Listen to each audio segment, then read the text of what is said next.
સુરત અને શારજા વચ્ચે બાયવીકલી ફ્લાઇટ 30 જાન્યુઆરી વડાપ્રધાન નરેન્દ્ર મોદીના હાથે શરૂ થવા જઈ રહી છે।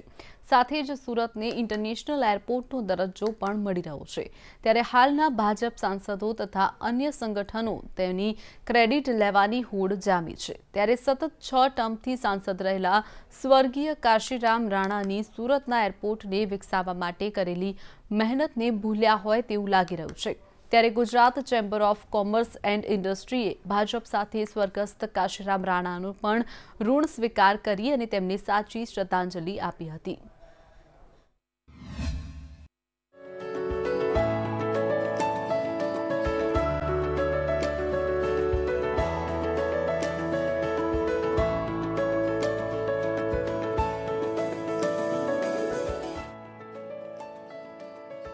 સુરતને ઇન્ટરનેશનલ ફ્લાઇટ મળી રહી હોવાની જાહેરાત સાંસદ CR પાટીલ અને દર્શના જરદોશે પ્રેસ વાર્તા દરમિયાન કરી હતી અને તેમની મહેનત રંગ લાવી હોવાનો ઇશારો કર્યો હતો।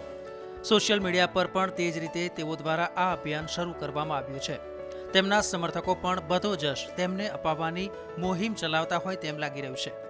આ પ્રસંગે વડાપ્રધાન મોદીને વધાવી લેવાની તૈયારીઓ પણ શરૂ કરી દીધી છે।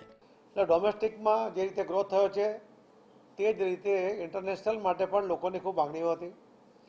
સુરત અને દક્ષિણ ગુજરાતના ખૂબ લોકો એ વિદેશોમાં વસે છે, એમને મળવા માટે સગાવાળાઓ વારંવાર જતા હોય છે। એમના માટે પણ ઇન્ટરનેશનલ ફ્લાઇટની કનેક્ટિવિટી માટે મુંબઈ અથવા દિલ્હી પર આધાર રાખવો પડતો હતો। મિડનાઇટ જ્યારે મુંબઈમાં ફ્લાઇટ ઉતરે ત્યાર પછી બાય રોડ આવતા ઘણીવાર ફેટલના એક્સિડન્ટ પણ થયા છે અને એટલા માટે આ માંગણીની તીવ્રતા વધતી જતી હતી। આદરણીય મોદી સાહેબે વિધાનસભાના ઇલેક્શન પહેલાં એમને આડકતરું કહ્યું પણ હતું કે સુરતની આ માંગણી છે અમારા ધ્યાનમાં છે અને ત્યારથી લોકોને વિશ્વાસ હતો કે ચોક્કસપણે આદરણીય મોદી સાહેબ સુરતને ઇન્ટરનેશનલ ફ્લાઇટની વ્યવસ્થા કરશે। આદરણીય મોદી સાહેબે સુરતના એરપોર્ટને ઇન્ટરનેશનલ જાહેર કર્યું। ત્યાર પછી એના ટર્મિનલ બિલ્ડિંગના વધારાના કામ માટે 353 કરોડ રૂપિયા જેટલી મોટી રકમ મંજૂર કરી છે। તો આ સાથે south Gujarat chamber of commerce દ્વારા સુરતનું એરપોર્ટ વિકસાવવા યોગદાન આપનાર તમામ લોકોનો આભાર પ્રગટ કરવામાં આવ્યો હતો અને તેમાં મોટું યોગદાન આપનાર અને 6 ટર્મથી સાંસદ રહેલા સ્વર્ગીય કાશીરામ રાણાને યાદ કરવામાં આવ્યા હતા। ચેમ્બરના પીડ તેમજ એવિએશન ચેરમેન રજનીકાંત મારફતિયાએ કહ્યું હતું કે કાશીરામ રાણાએ તેમના સમયમાં કેન્દ્રમાં સત્તાધારી કોંગ્રેસ સામે ઇન્ટરનેશનલ એરપોર્ટ માટે લડત ચલાવી હતી। વધુમાં તેઓએ કહ્યું હતું કે શરૂઆત તો કાશીરામ રાણાએ કરી હતી અને હાલના સાંસદો તેમજ અન્ય સોશિયલ એક્ટિવિસ્ટોએ મળીને તેને એક મુકામ પર પહોંચાડ્યું હતું।